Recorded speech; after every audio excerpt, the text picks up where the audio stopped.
அனைவருக்கும் வணக்கம். இது டெக்ஸியா சர்மன்ஸ் வேத ஆராய்ச்சி. இன்றைக்கு நாம் ஆராய்ச்சி செய்ய இருக்கிற வேத வசனம் மத்தேயு சுவிசேஷம் 3ஆம் அதிகாரம் 5 மற்றும் 6வது வசனங்கள். அந்த வசனத்திலே சொல்லப்பட்டிருக்கிற உண்மை என்ன என்பதை நாம் தியானிக்க இருக்கிறோம். அந்த வசனம், அப்பொழுது எருசலேம் நகரத்தாரும் யூதேயா தேசத்தார் அனைவரும் யோர்தானுக்கு அடுத்த சுற்றுப்புறத்தார் யாவரும் அவனிடத்திற்கு போய் தங்கள் பாவங்களை அறிக்கையிட்டு யோர்தான் நதியில் அவனால் ஞானஸ்நானம் பெற்றார்கள். இந்த வசனங்கள் யோவான் ஸ்நானம் செய்த 2வது ஊழியத்தை குறித்து பேசுகிறது. முதல் ஊழியம் அவர் பிரசங்கம் செய்தார். 2வது ஊழியம் அவர் ஞானஸ்நானம் கொடுத்தார். இந்த வசனத்தின்படி ஞானஸ்நானம் என்பதை அந்த காலகட்டத்திலே என்ன என்பதை நாம் சற்று கவனிக்க வேண்டும். அந்நாட்களில் அநேகர் ஞானஸ்நானம் கொடுத்து வந்தார்கள். எதற்கு கொடுத்தார்கள் என்றால், புற சமயத்தை சேர்ந்தவர்களை, புறஜாதி மக்களை யூத மார்க்கத்திற்கு கொண்டு வரும் பொழுது அவர்களுக்கு தண்ணீரிலே அவர்களை முழுக செய்து யூத சமயத்தினுடைய கோட்பாடுகளை அறிக்கை செய்ய வைத்து அதன் பின்பு தங்களுடைய சமயத்திலே அவர்களை ஏற்றுக்கொள்வார்கள். ஞானஸ்நானம் என்பது அந்நாட்களிலே ஒரு நம்பிக்கையில் இருக்கிற மக்கள் இன்னொரு நம்பிக்கையை ஏற்று தங்களுடைய பழைய நம்பிக்கையை கைவிட்டு புதிய நம்பிக்கைக்குள் பிரவேசிக்கும் போது அவர்களுக்கு கொடுக்கப்படுகிற ஒரு அடையாளமாகவே அன்றைக்கு இந்த ஞானஸ்நானம் இருந்தது. அது மாத்திரமல்ல, அன்றைக்கு நான் ஏற்கனவே சொன்னது போல புறஜாதிகளுக்கு கொடுக்கப்பட்டது. அது நாம தெளிவாக புரிந்து கொள்ள வேண்டும்.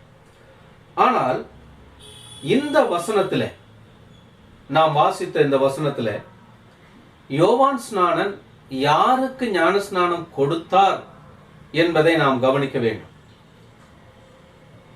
தனது சொந்த ஜனங்களுக்கு அவர் ஞானஸ்நானம் கொடுத்தார். அங்க என்ன சொல்லப்பட்டிருக்கிறது? எருசலேம் நகரத்தார். எருசலேம் நகரத்தில் யாரெல்லாம் இருந்தார்கள்? லேவியர் இருந்தார்கள், ஆசாரியர்கள் இருந்தார்கள், பிரதான ஆசாரியர்கள் இருந்தார்கள், வேதபாரகர், பரிசேயர். அது மாத்திரமல்ல, ஆட்சி அதிகாரத்தில் இருந்தவர்கள். இவர்கள் எல்லாரும் எருசலேமில் இருந்தார்கள். ஸோ அந்த எருசலேம் நகரத்தார் வந்தார்கள். யூதேய தேசத்தார், யூதேய தேசத்தார் என்பது யூத கோத்திரத்தை குறிக்கக்கூடிய ஒரு வார்த்தை. அப்போ யூத தேசத்து மக்கள் அவனிடத்துல ஞானஸ்நானம் எடுக்க வந்தார்கள். அதன் பிறகு யோர்தானுக்கு அடுத்த சுற்றுப்புறத்தார் யாவரும், அவங்க யார் என்றால் நப்தலி, ரூபன் மற்றும் மனாசேயின் பாதி கோத்திரத்தை சேர்ந்த மக்கள், அவங்க வாசம் பண்ணியிருந்த மக்கள். ஸோ அந்த காலகட்டங்களிலே அவர்கள் முழுமையாக அங்கே இல்லை, அநேகர் கலந்து புறஜாதிகளோடு கலந்திருந்தார்கள். ஸோ அந்த மக்களும் அங்கே யோவானிடத்திலே ஞானஸ்நானம் பெற வந்தார்கள். இதுவரை மற்ற ஜனங்களுக்கு ஞானஸ்நானம் கொடுத்து கொண்டிருந்த அந்த சமுதாய ஒரு பணி, அந்த சமய பணி, இப்பொழுது யோவான் ஸ்நானகனுடைய செயலிலே முற்றிலுமாக மாற்றப்பட்டிருந்தது.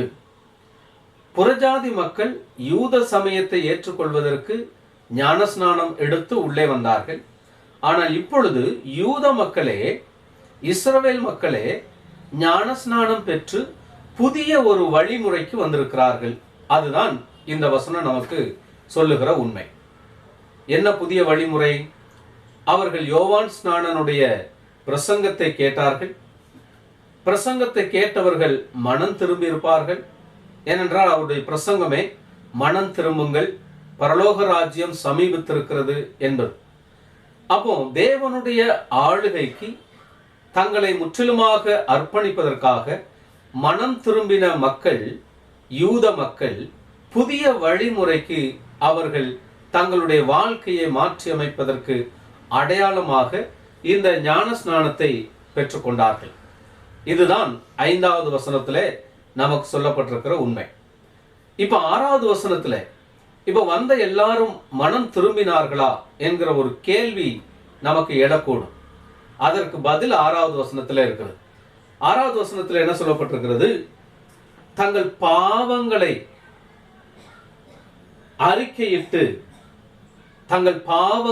அறிக்கையிட்டு ஞானஸ்நானம் பெற்றார்கள். சோ பாவங்களை அறிக்கையிடுகிறது தான் மனம் திரும்புவதற்கான அறிகுறி, அடையாளம்.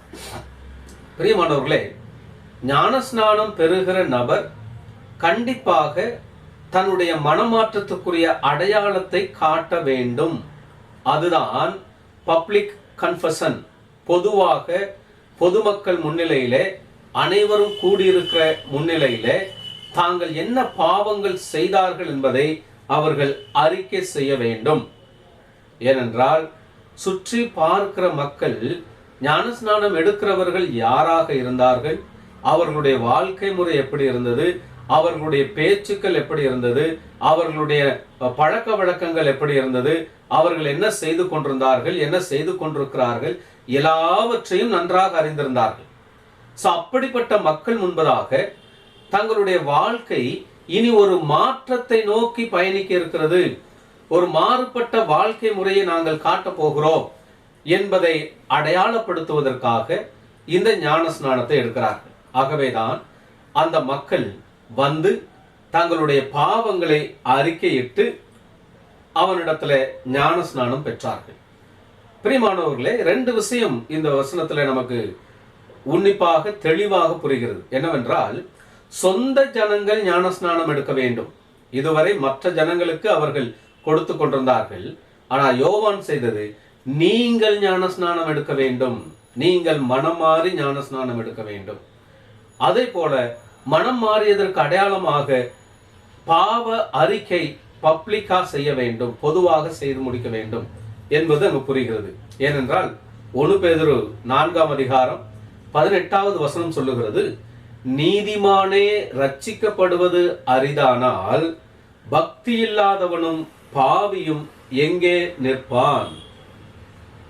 ரட்சிப்பு நீதிமானாக இருந்தாலும் அவனுக்கு தேவை.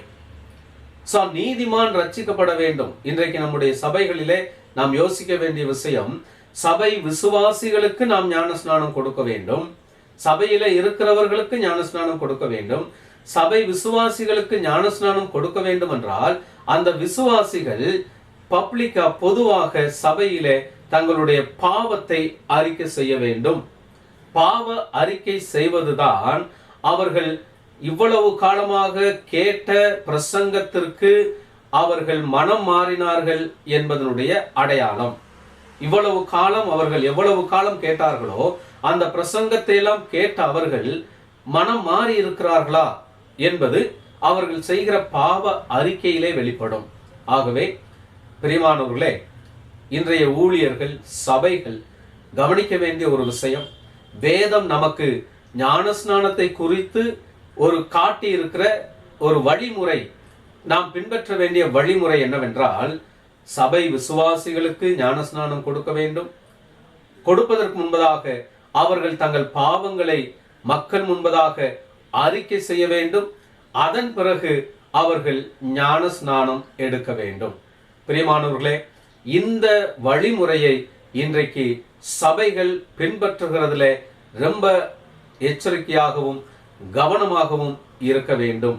ஏனென்றால் ஞானஸ்நானத்தை குறித்து வேதம் நமக்கு காண்பிக்கிற வழிமுறை நம்முடைய விருப்பப்படி ஞானஸ்நானத்தை கொடுப்பதல்ல, நம்முடைய நமக்கு ஏற்றபடி ஞானஸ்நானத்தை வகுத்துக் கொள்வதல்ல.